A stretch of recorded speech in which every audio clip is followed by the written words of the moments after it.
Baik, saudara-saudara, bagian akhir itu soal aset tetap. Kalau Anda lihat, slide-nya sekitar 80-an. Tapi mayoritas seperti yang tadi, itu materi AKM. Jadi sama pendekatannya, ada yang akan saya minta untuk Anda baca ulang, ada yang akan saya minta untuk lihat video-video saya sebelumnya yang lebih detail membahas, ada yang akan saya stop untuk saya jelaskan detail. Ya. Jadi slide ini sebenarnya dibuat untuk menjelaskan PSAK yang terkait dengan aset tetap, yaitu PSAK 16. Itu ya, mindsetnya itu ya. Karena kalau soal aset tetap di Kiso and Wagon ada slide saya sendiri kan yang pernah saya bagikan waktu AKM 1 kalau nggak salah. Jadi ini sebenarnya slide untuk bahas PSAK nih. Ini ruang lingkup PSAK-nya ya. Maksudnya adalah PSAK ini ya itu terkait atau relate dengan yang ada di depan. Ya. Jadi kalau saya dapat hak penambangan gas alam, perolehan alat berat untuk penggalian emas itu masih masuk dalam PSAK 16. Tapi selain itu kalau gas alam bisa jadi dia masuk di intangible asset. Tadi ada depresi dan semacamnya gitu ya. Nah, hati-hati PSAK soal aset tetap atau ini juga untuk menjelaskan membedakan aset tetap dengan aset yang didapat dari kapitalis. Sama-sama mobil. Satunya saya beli, satunya saya dapat dari kapitalis. Nah, yang saya beli itu PSAK 16, yang saya sewa itu PSAK 30. Itu maksudnya ya. Jadi ada relate-nya sih. Tapi kalau kapitalis itu saya susutkan asetnya, nah itu ikut PSAK 16. Ya, jadi penyusutannya ikut PSAK tentang aset tetap. Kalau ini ada PSAK 13 soal properti investasi. Properti investasi itu sebenarnya hanya ada 2 ya asetnya. Apa? Aset yang disebut properti investasi itu hanya ada 2 apa? Properti, kalau bicara properti itu otak Anda langsung pop up apa? Tanah bangunan. Ya. Nah, tanah bangunan ini kan tricky ya. Ini aset tetap atau properti investasi? Nah, kembali ke tadi yang saya sebut. Niatnya apa? Kalau niatnya di atasnya mau dibangun atau dijadikan gudang, dijadikan kantor, itu PSAK 16. Aset tetap. Tapi kalau saya beli tanah bangunan, belum saya tahu mau dijadikan apa, hanya untuk spekulasi, hanya untuk investasi. Nah, itu properti investasi. Masih ingat nggak properti investasi khususnya bangunan? Disusutkan atau enggak? Anda beli tanah bangunan, bangunannya belum tahu mau dibuat apa. Kan properti investasi. Kalau bangunannya itu dijadiin pabrik atau kantor, kan aset tetap. Sekarang saya nanya, bangunan yang properti investasi disusutkan atau enggak? Nah, itu relate-nya. Properti investasi dalam hal ini bangunan tetap disusutkan. Itu teorinya AKM loh ya, jadi jangan lupa. Siapa tahu keluar, jadi sebenarnya ini ada gunanya loh. Saya review ulang untuk jadi bekal nanti kompre ya, untuk jadi bekal kompre. Oke.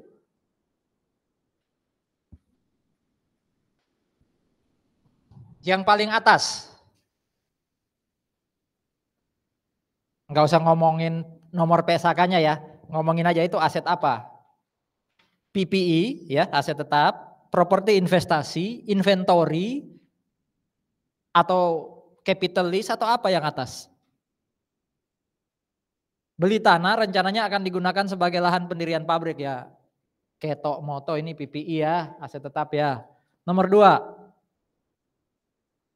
saya beli tanah, tapi nanti tanahnya itu mau saya sewakan ke orang lain pakai kapitalis.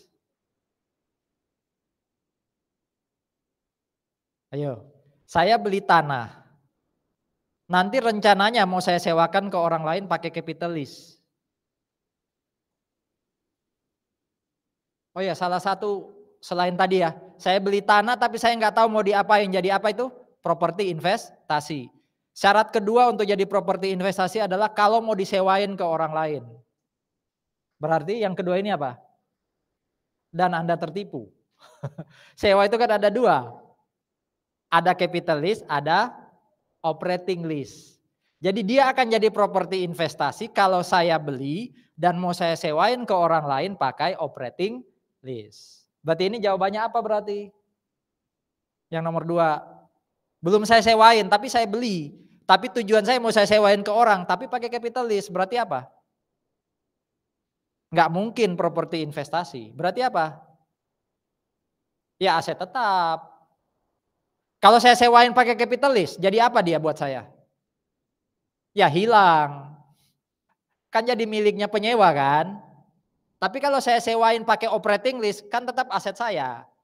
Itulah yang disebut apa? Properti investasi. Hati-hati loh ya. Kalimat saya jangan ditelan mentah-mentah. Selama yang saya sewakan itu tanah atau bangunan. Kalau mobil, ya jangan dianggap properti investasi dong. Walaupun disewakan pakai operating. Karena properti investasi hanya tanah atau bangunan. Tanya loh ya kalau nggak jelas. Nomor 3. Beli tanah tapi akan jadi bagian dari proyek real estate. Akan diperjualbelikan, berarti ini part of inventory. Laptop. Fasilitas untuk jabatan tertentu akan jadi natura atau kenikmatan. Ya PPE. Betul ya? Tapi boleh nggak ini saya expense-kan langsung? Harga laptop berapa sih? Yang normal lah. Jangan high end kayak punya Anda. Ini 10 juta kalau nggak salah. Boleh nggak langsung saya expense-kan? Boleh sebenarnya. Wong nilainya 10 juta itu kan sudah kayak nggak material sekarang ya. Kalau 4 tahun, per tahun 2,5 juta. Kok bikin jurnal angkanya kecil kan nggak efisien. Udah langsung expense, boleh aja. Secara praktik, secara teori, salah.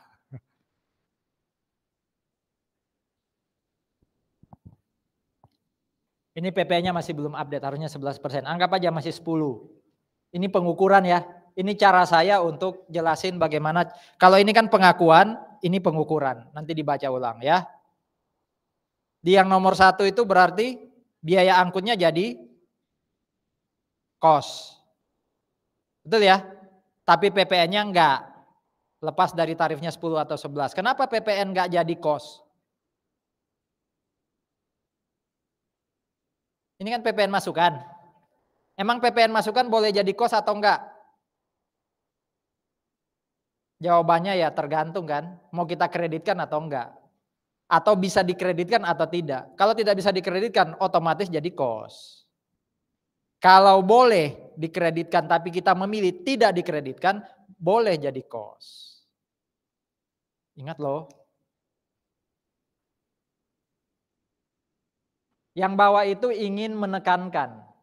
Ya, yang bawah itu ingin menekankan. Oke. Mana yang harusnya jadi ukuran valid untuk PPI. Ini penilaian, berarti pakai appraisal. Ini harga pasar.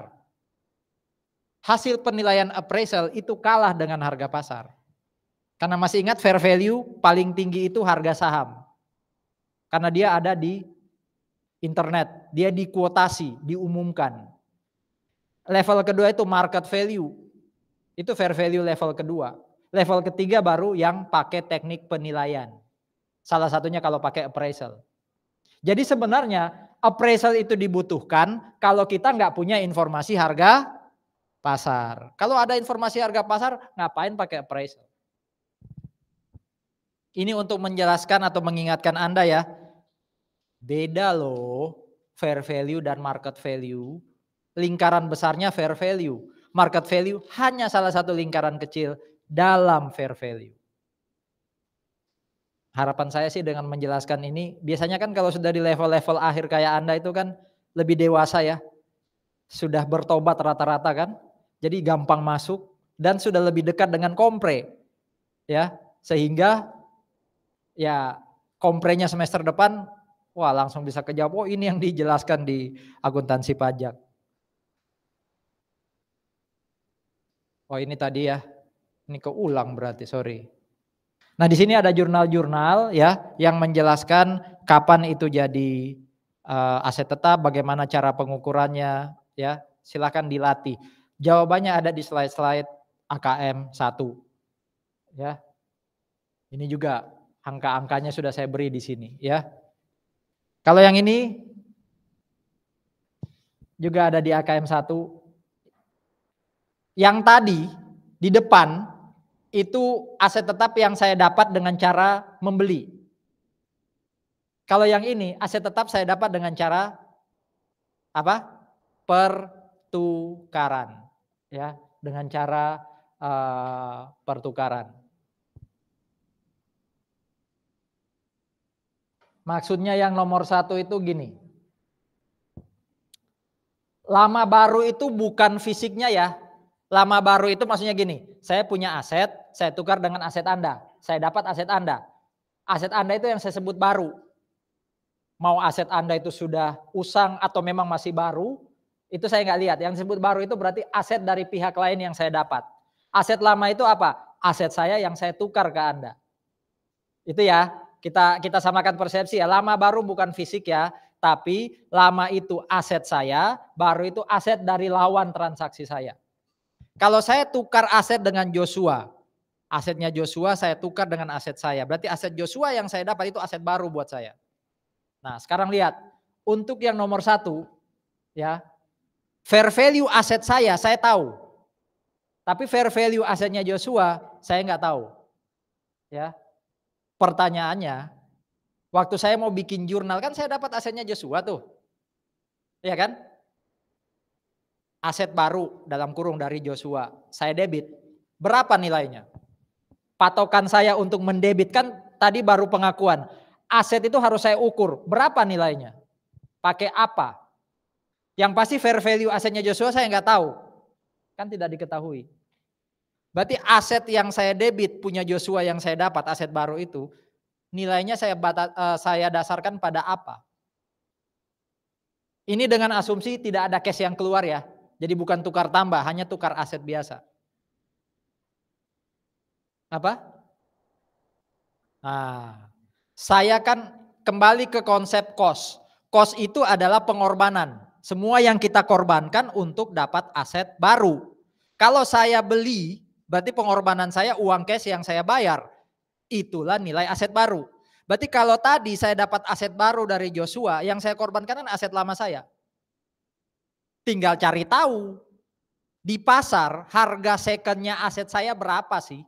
Itu fair value aset saya. Itulah nilai aset dari Joshua yang saya debit. Paham ya? Jadi untuk yang nomor 1, Anda di catatan Anda di sebelah kanannya itu tulis aset baru sama dengan fair value aset lama. Gitu loh. Jadi nanti di slide tulis aset baru sama dengan fair value aset lama. Kenapa? Karena fair value aset baru tidak diketahui.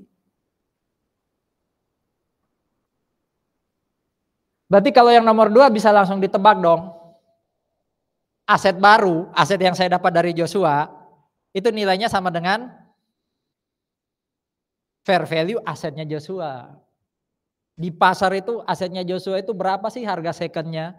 Itulah yang saya debit di jurnal saya. Joshua ya tergantung dia kondisinya yang mana ya, tapi saya kan lihat dari kondisi saya. Nah yang nomor 3. Gimana yang nomor 3? Dua-duanya nggak tahu, saya nggak tahu berapa nilai second aset saya, asetnya Joshua yang saya dapat saya nggak tahu juga. Nggak mungkin pakai fair value udah, pakai apa dong? Book value yang mana? Yang lama. Jadi selalu dilihat pengorbanan. Ya, pengorbanan. Nah, saya kasih asterisk 3 dan 5 itu sama berarti. Berarti yang nomor 5 juga pakai book value aset lama. Kenapa? Karena di sini ada kata tidak. Saya nggak bahas tadi kolom kanan ya, karena 1 sampai 4 sama. Kalau yang ini ada kata tidak. Masih ingat substansi komersial? Enggak, lupa Pak. Oke. Substansi komersial itu gampangnya gini. Saya tadi kan menukar aset dengan Joshua. Anggap aja aset saya kalau saya nggak tukar, di masa depan saya masih bisa dapat duit 100. Entah itu karena saya jual, atau karena dia menghasilkan revenue buat saya, pokoknya saya dapat duit 100. Saya tukar dengan aset dari Joshua. Tek, saya hitung, kok sama ya? Di masa depan entah saya jual aset yang dari Joshua tadi atau saya pakai berproduksi, saya dapat duit 100. Lah nggak ada bedanya dong. Ngapain saya lakukan transaksi pertukaran? Berarti ini hanya untuk menjaga hubungan baik, bukan komersial. Paham ya? Jadi kalau tukar menukar itu secara komersial tidak menghasilkan perbedaan, itu berarti tidak ada substansi komersial. Tapi kalau saya tukar, tadi aset saya kalau saya tetap pegang dapat 100. Saya tukar dapat aset Joshua. Oh di masa depan saya bisa dapat 150, bisa dapat 200. Bahkan mungkin turun ya. Kalau aset saya tadi bisa dapat 100, ini cuma dapat 90 di masa depan. Enggak masalah naik atau turun, yang penting ada perbedaan dengan aset lama, itu berarti apa? Ada substansi komersial. Itu ya. Kalau tidak yang tadi, pakai asetnya Joshua atau aset saya, nilai uangnya sama. Nah, itu berarti tidak ada. Kalau tidak ada substansi komersial, nggak usah dilihat kolom fair value-nya. Mau ya tidak, ya, tidak ya, dia sama kayak nomor 3. Apa tadi? Based on book value. Book value itu berarti cost kurangi akumulasi penyusutan. Nah kalau nomor 4, ya loh ini dua-duanya diketahui. Saya dapat asetnya Joshua, saya tahu harga secondnya. Harga aset saya kasih ke Joshua, saya tahu harga secondnya. Nah saya mendebit asetnya Joshua yang saya dapat itu nilainya pakai fair value yang mana? Aset lama saya atau aset baru yang saya dapat dari Joshua? Kata kuncinya pengorbanan. Berarti yang saya korbankan kan aset saya. Berarti fair value aset saya. Gitu ya. Nah ini nanti dilatih ya. Ini juga slide AKM. Di belakang ada jawabannya ya. Ini terkait dengan saya ya beli atau dapat aset. Jadi debitnya aset tetap. Tapi yang saya kredit bukan cash. Yang saya kredit bukan aset tetap saya. Bukan tukar menukar. Bukan pembelian. Tapi saya menerbitkan saham. Nah, di situ ada ordinary share ini par value-nya 15.000 ya. Kalau di total saya dapat market value atau fair value 195 juta. Berarti sebenarnya di pasar nilainya berapa? 19,5 ya. Per lembar ya. Itu kan per lembarnya par value 15.000. Di pasar per lembarnya 19,5. Makanya saya dapat cash 195 juta. Oh sorry, ini nilai pasarnya ada 20.000. Dapatnya, yang 195 itu mesinnya. Jadi mesin saya lepas, kalau saya jual dapat 195, tapi yang saya kasih ke dia itu adalah saham. Ya jadi saya dapat mesin harga pasarnya 195, saya ngasihnya saham harga pasarnya 20. Berarti fair value yang saya korbankan saya tahu, yaitu 20.000. Fair value aset yang saya dapat saya tahu yaitu 195. Dalam kasus ini nggak dipakai ya. Ini kan tukar menukar aset. Kalau ini kan, ini kan tukar menukar aset tetap ya. Kalau ini kan saya beli tidak pakai cash tapi pakai saham. Fair value mana yang dipakai? Aset tetap yang didapat atau fair value saham yang saya terbitkan? Equipmentnya itu pakai patokan adalah yang saya korbankan apa? Kan nerbitkan saham.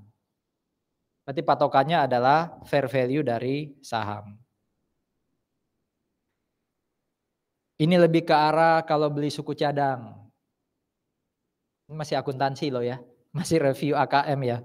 Kalau beli suku cadang ya, untuk pemeliharaan ya, beli suku cadang untuk pemeliharaan.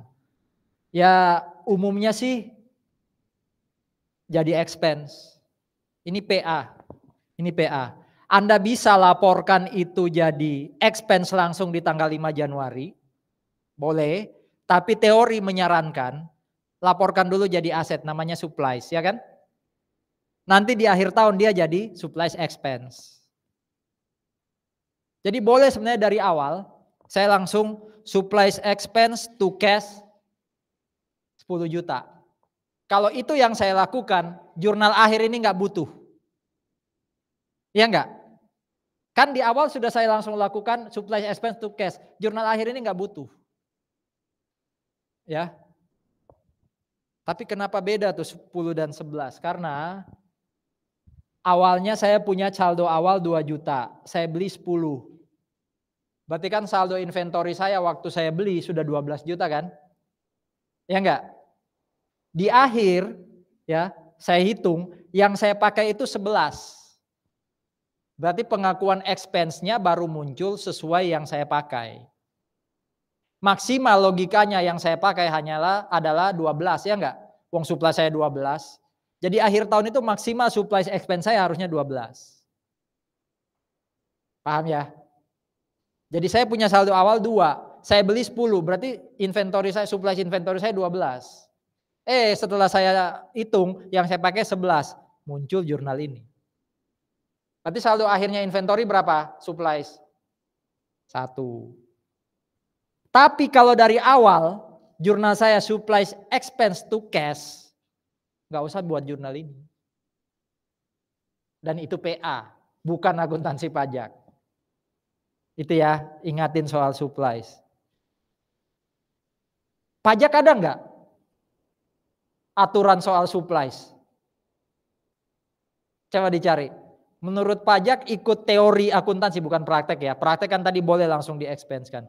Atau dia punya aturan khusus. Harus disusutkan gitu. Ada nggak? Pajak kayaknya ngikut akuntansi kalau soal supplies. Ya. Ini loh yang saya bilang tadi. Kalau dari awal sudah supplies expense to cash, ya di akhir nggak perlu ada jurnal. Ya. Wong tujuan kita buat jurnal ini kan ingin tahu expense-nya berapa kan. Kalau dari awal sudah tahu expense-nya 10, ngapain buat jurnal? Ya. Tapi Pak, kalau pakai ini, saya nggak tahu pemakaian saya untuk tahun ini berapa. Nah itu plus minusnya. Kalau ini kan saya tahu pemakaian saya tahun ini 11. Kalau ini saya hanya tahu pembelian saya tahun ini 10. Betul ya? Ada plus minus. Berarti kalau Anda buat atau praktek Anda kayak gini, Anda harus punya jurnal atau catatan tambahan yang bukan catatan akuntansi untuk memperlihatkan kronologis atau sejarahnya pembelian supplies dan pemakaian supplies. Ini apa lagi nih? Oh, ini bicara soal suku cadang utama, bukan suku cadang pemeliharaan. Ya, kalau bicara suku cadang utama, maka mau nggak mau dia harus jadi aset tetap dan disusutkan. Jadi dia lengket di aset tetap. Kalau ini kan tadi suku cadang pemeliharaan, jadi supplies expense juga boleh. Kalau ini enggak, harus masuk di apa? Masuk di aset tetap dan dia disusutkan.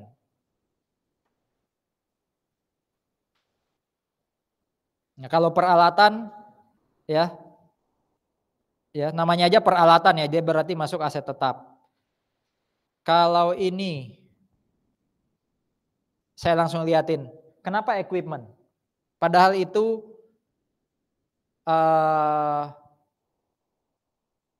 perbaikan. Saya ulangi ya, saya memperbaiki. Biasanya kan expense. Kenapa jadi aset tetap? Kenapa jadi equipment? Kok bukan maintenance expense? Kenapa? Di mana kata kuncinya? Nominalnya juga kan enggak material 20 juta. Kata kuncinya itu di zat kimia itu loh, itu berbahaya. Jadi untuk semua pengeluaran yang terkait dengan ruangan atau fasilitas penyimpanan ya untuk zat kimia atau zat-zat yang berbahaya itu jadi cost dulu. Nanti di-expense-kan lewat penyusutan. Dalam praktik silakan aja kalau mau langsung dijadikan expense. Secara teori, secara PSAK, kita diminta diginikan dulu. Itu ya. Ini semua adalah uang yang kita keluarkan untuk dapat aset. Baik tadi saya beli, baik tadi saya tukarkan, baik tadi saya pakai saham, termasuk di sini apa? Kalau ada pengeluaran-pengeluaran terkait aset. Sekarang bagaimana kalau ya ada uang yang dikeluarkan setelah aset saya dapat? Defaultnya apa? Aset sudah saya dapat, sudah saya pegang, tapi ada pengeluaran setelah aset saya dapat. Defaultnya apa? Expense defaultnya. Berarti ada kasus khusus yang membuat dia jadi apa? Aset. Kalau ini ya, kalau ini semuanya jadi expense nih. Upah buruh, honor konsultan, suku cadang kecil, ya itu jadi expense. Nah yang gini-gini nih yang kita lihat.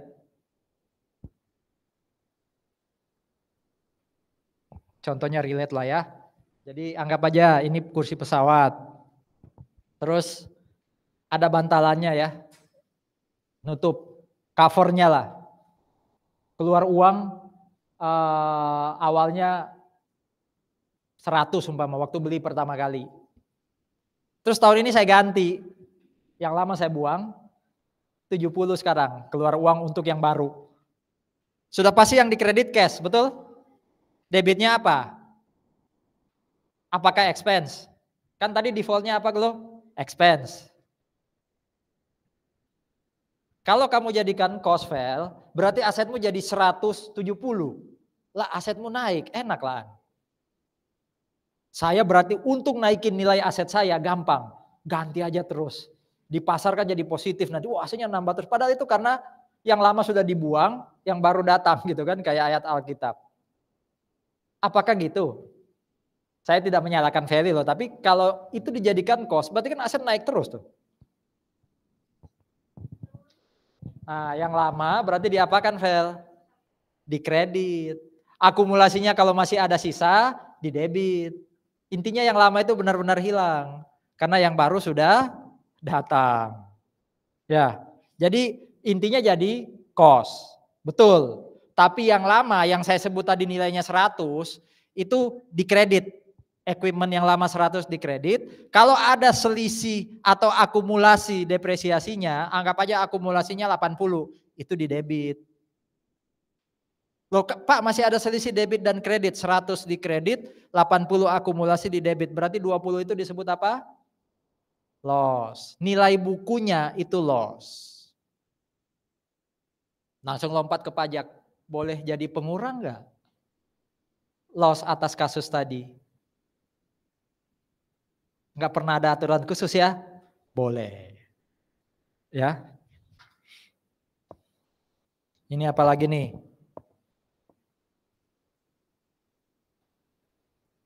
Inspeksi.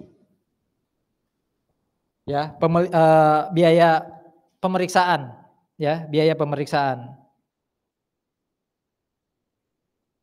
Kalau itu inspeksi yang sifatnya rutin, sebenarnya itu defaultnya expense. Sama kayak default pengeluaran-pengeluaran. Tapi kalau inspeksi itu inspeksi besar. Major inspection, biasanya jadi cost. Syaratnya adalah major inspection sebelumnya, kalau ada biaya yang keluar juga, itu dihapus. Di sini kan 10, terus 2021 ada lagi 15. Ya. Jadi waktu 2020 beli aset 250, itu yang atas ya. Seperti biasa equipment to cash. Waktu ada pemeliharaan di sini 10 itu jadi equipment. Sorry, bukan pemeliharaan apa tadi? Inspeksi. Inspeksi itu pada dasarnya atau pemeriksaan itu pada dasarnya jadi aset. Cuma dia akan masuk sebagai bagian yang disusutkan. Jadi 250 dibagi 10, ada ya useful life-nya di depannya. 10 tahun tuh. Berarti per per tahun kan 25 juta. Sementara yang 10 juta ini per tahun 1 juta. Tapi karena itu dari Juli dia hanya 500.000. Jadi ikut disusutkan. Kalau keluar lagi biaya pemeriksaan tahun berikutnya, ya, dia jadi aset lagi. Cuma equipment-nya yang lama dihapus dong. Equipment yang lama kan 10 juta ya. Tuh, biaya pemeriksaan lama kan jadi equipment itu dihapus dong. Sama kayak tadi yang bantalan kursi ya. Yang lama hilang, yang baru jadi kos lagi. Itu untuk mencegah kenaikan nilai aset hanya karena pemeriksaan, hanya karena penggantian.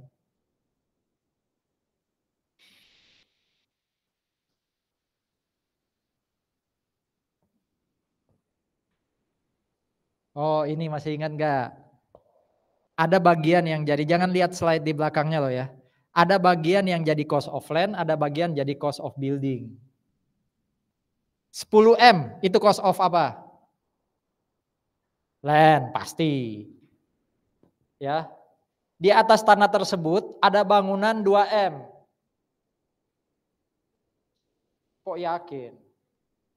2M itu bisa jadi cost of building kalau 2M itu bangunan 2M itu dipakai. Jadi beli tanah ada bangunan kamu pakai. Itu berarti land 10, building 2. Saya setuju. Tapi di sini dikatakan ya, bangunan tersebut dibongkar karena mungkin dianggap feng shui-nya kurang pas nih, ya kan? Desainnya kurang pas nih, dibongkar. Berarti kita mau dirikan bangunan baru, yang lama nggak dipakai, berarti sebenarnya biaya untuk membeli bangunan tadi itu part of cost of land. Karena tanah itu dianggap siap dipakai kalau bangunan di atasnya dibongkar. Berarti cost of land-nya itu nambah 10 plus 2. Ya. Berarti cost 100 juta untuk membongkar itu juga cost of apa? Land dong. Kan cost adalah semua uang yang dikeluarkan supaya dia siap untuk digunakan. 100 juta itu cost of land juga. Nah 75 itu bukan cost loh. Cash di debit. Kreditnya apa?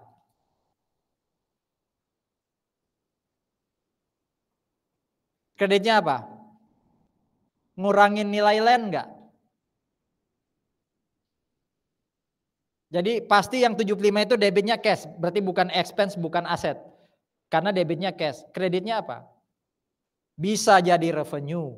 Bisa jadi pengurang land. Yang mana?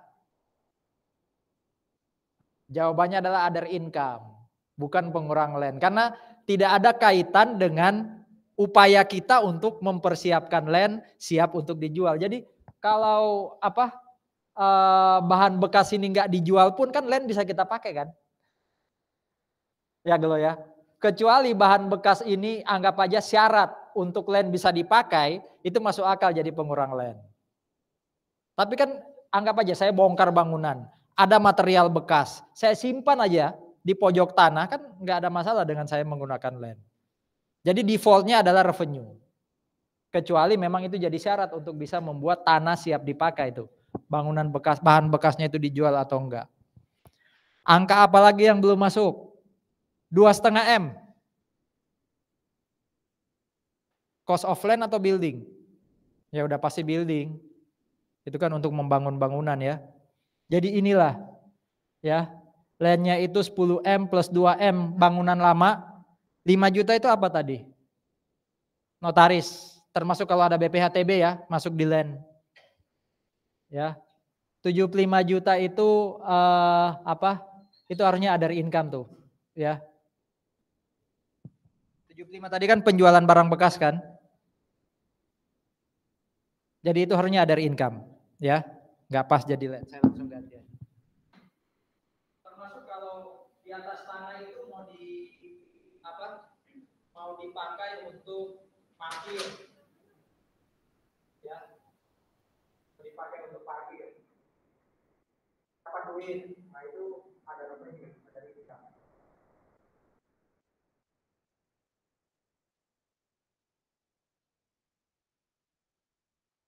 Dengan asumsi penjualan bahan bekas itu tidak ada kaitan dengan tanah.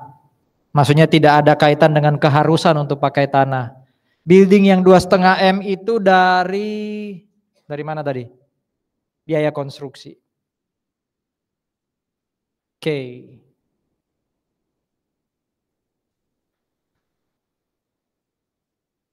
Kalau hanya memindahkan jadi expense ya.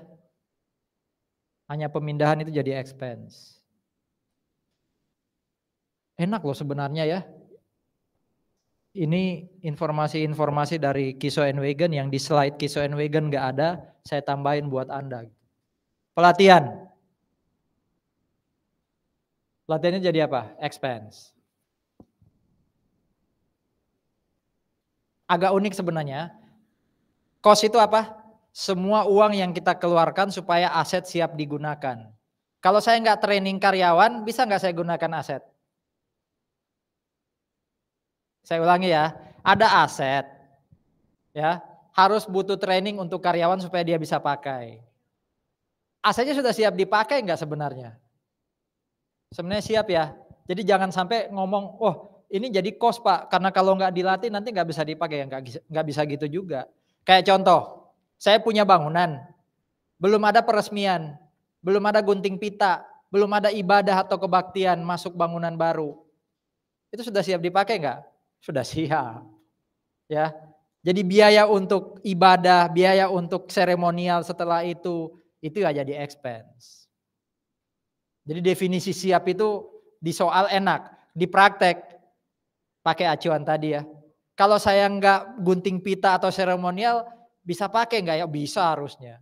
Tapi hati-hati loh ya, kalau enggak nanti banyak kecelakaan di bangunan ini. Ya itu hal lain. Mesinnya dikembangkan supaya lebih optimal. Kalau saya nggak keluar ini, mesinnya nggak bisa berfungsi dengan baik. Berarti ya mau nggak mau ini cost. Tapi kalau mesinnya sudah berfungsi baik, hanya saya percantik tampilannya supaya lebih apa? Lebih kompatibel dengan ruangan. Nah itu expense. Nah ini lahan parkir komersial tadi ya, other income. Biaya-biayanya other expense. Oke. Jadi beli tanahnya itu cost, tapi untuk parkir tadi itu jadi other income, uang yang dapat other expense. Ada yang bisa jawab ini? Ini isu PSAK, tapi juga sebenarnya ada di Kiso and Wagon. Sengaja saya nggak tulis di sini untuk memancing ingatan. Mungkin contoh, tergantung contoh ya. Petra dapat, anggap aja ya, BNI atau Mandiri. Mandiri belum ada busnya. Baru BNI, BRI, dan Mayapada. Ya.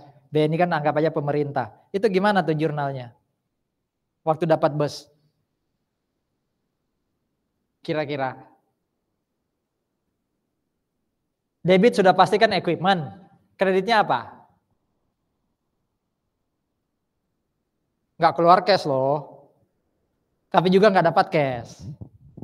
Kreditnya apa? Modal. BNI pemilik kita lah. Ya pendapatan hibah. Jelas itu ya. Tapi bagaimana kalau gini nih? Saya beli bus. Bus itu berapa kira-kira satu? Ada yang bisa tebak? Harganya kira-kira berapa ancer-ancer ya? Kan itu duit Anda juga ya. Kalau umpama beli. Kira-kira berapa? 1 M. 1 M-an tuh bus. Ternyata BNI ngomong, Pak Agus, tak bantu 700 juta. Nah, gimana tuh perlakuannya?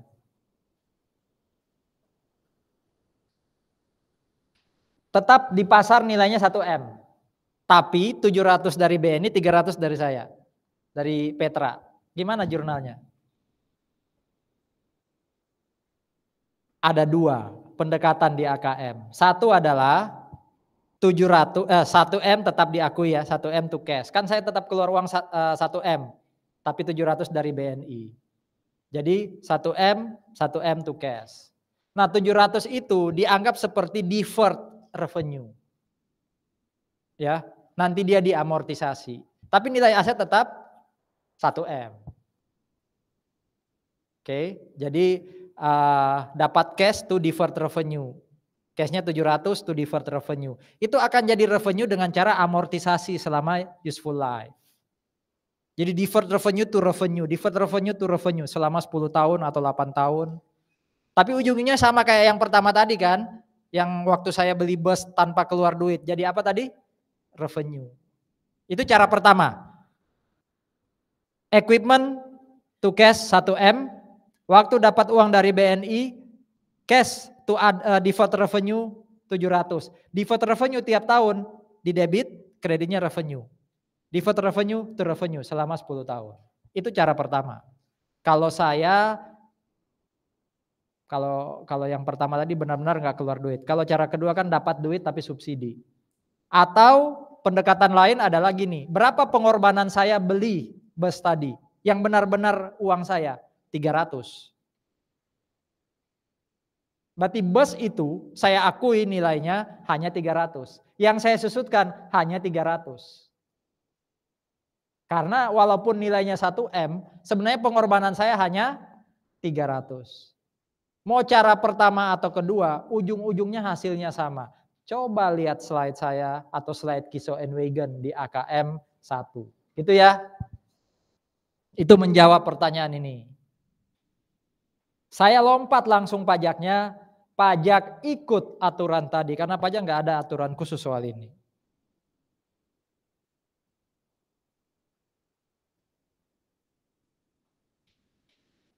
Oke. Penilaian aset tetap bisa pakai cost, bisa pakai fair value. Kalau pakai cost berarti akhir tahun nanti dia harus disusutkan seperti biasa. Tapi ingat, ketika pakai cost, kita harus melakukan tes yang namanya apa?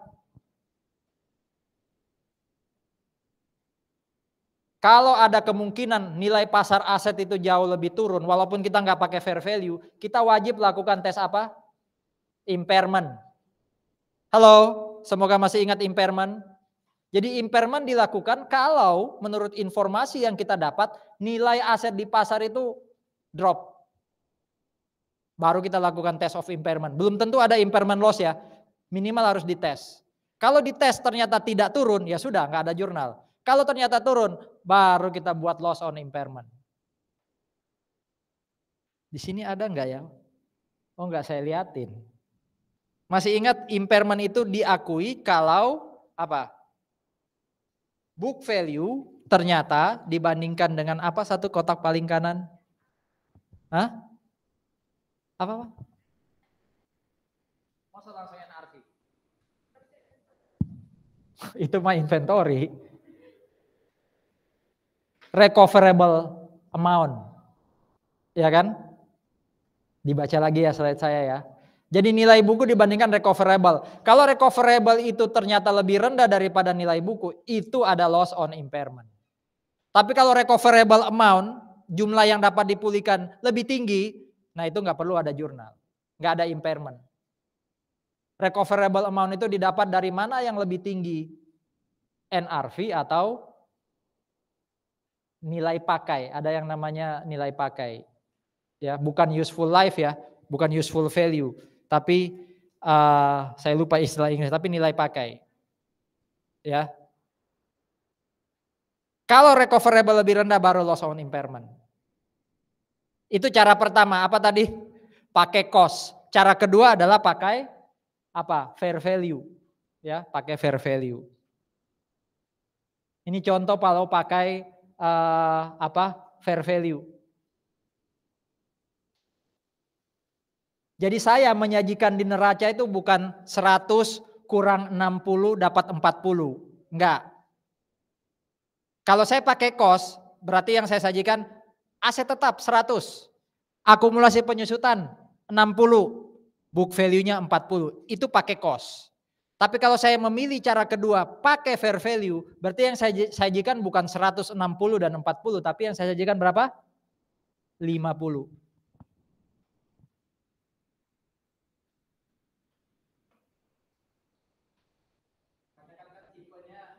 lihat baru percaya ya.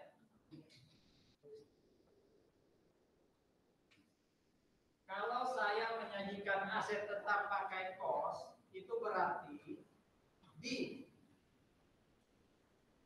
Statement of Financial Positions TPI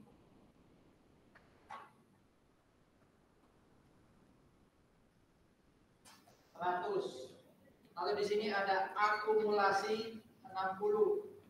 Nanti ada book value-nya 40. Itu kalau saya pakai cost. Tapi kalau saya pakai fair value,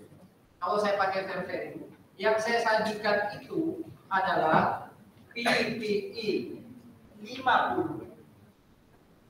Akumulasinya 0, berarti ini fair value 50. Jadi di sini fair value-nya sama dengan book value. Dikasih pilihan ke kita, mau pakai yang kiri atau yang kanan. Anggap aja di kasus ini kita pakai yang kanan. Itu berarti akumulasi yang 60 ini harus dihapus, di debit, sehingga di sini dia 0. Aset tetap yang awalnya 100 dikurangi 50 dengan berapa? Nah, 10 ini yang disebut sebagai revaluation surplus kalau masih ingat. Unrealized gain on plan asset.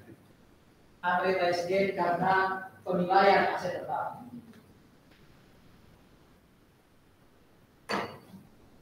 Lupa saya nama aslinya, tapi ini nama akun yang lain. Revaluation surplus.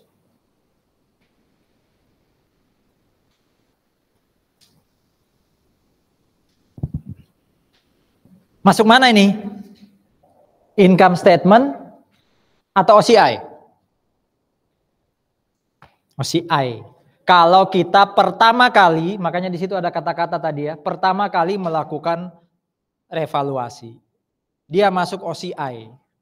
Tapi kalau pertama kali dia loss, langsung masuk income statement.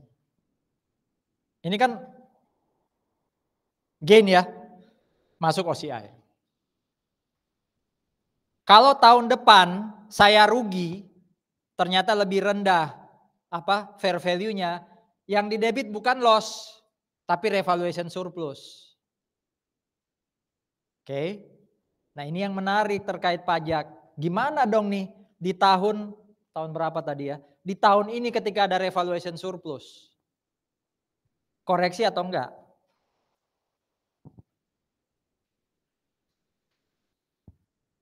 Tahun depan kalau revaluation surplus saya debit karena loss, koreksi atau enggak?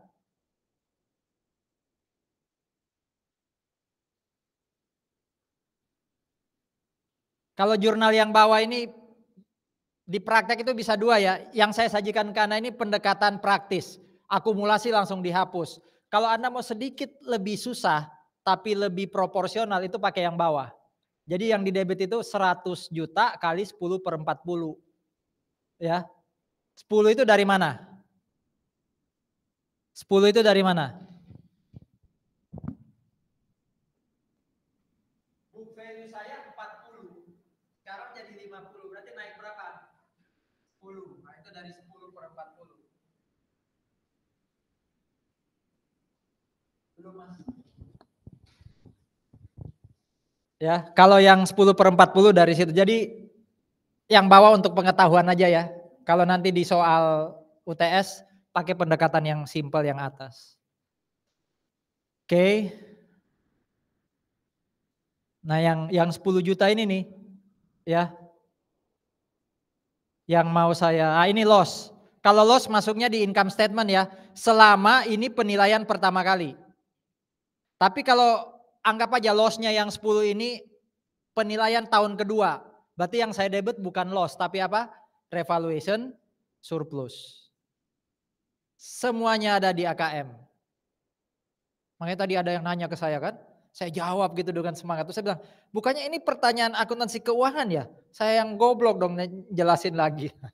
Enggak, itu pesan aja bahwa tolong dong dibaca lagi buku AKM-nya ya, minimal buat kompre. Nah, saya langsung lompat ya. keperlakuan pajaknya. Intinya kita mau bahas nih, revaluation surplus itu dikoreksi atau enggak. Ini semua ini ada di AKM ya, penyusutan dan semacamnya. Ini aturan pelaksanaannya. Pajak punya aturan untuk revaluasi, ini aturannya. Ya. Di dalamnya ada syarat-syarat, ya. Ini sudah saya tuliskan. Siapa yang bisa melakukan revaluasi? Saya sudah tuliskan juga. Prosedurnya kayak apa? Juga ada di sini. Ya. Saya langsung lompat sih ke kesimpulannya.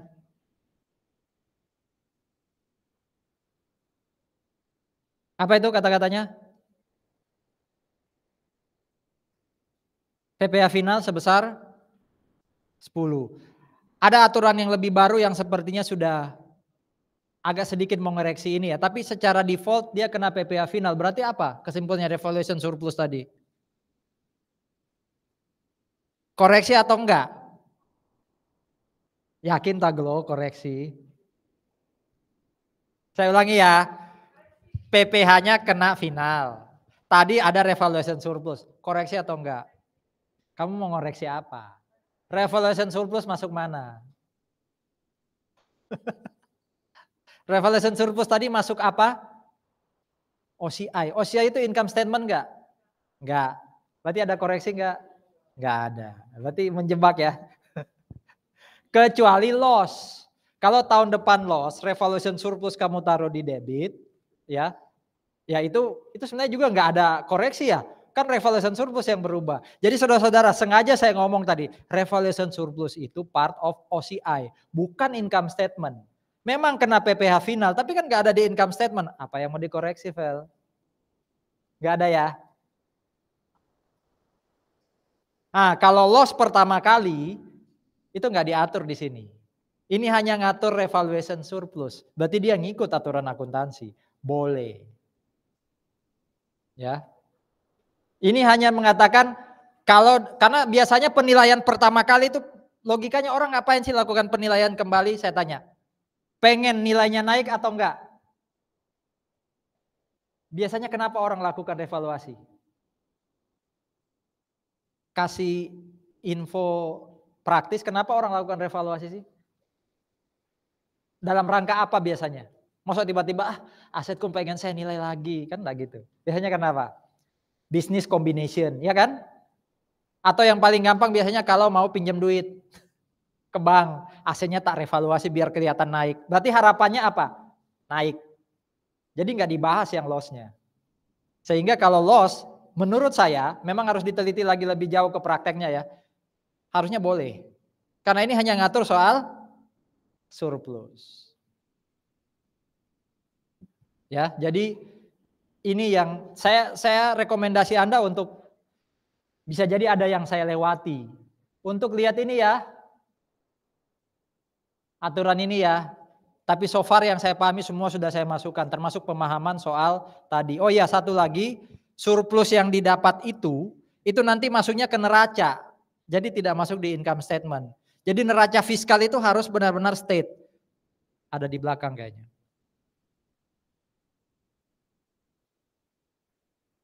Ada nama akunnya.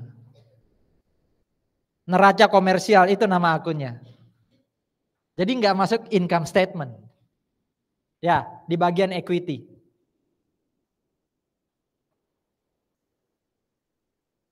Itu ya.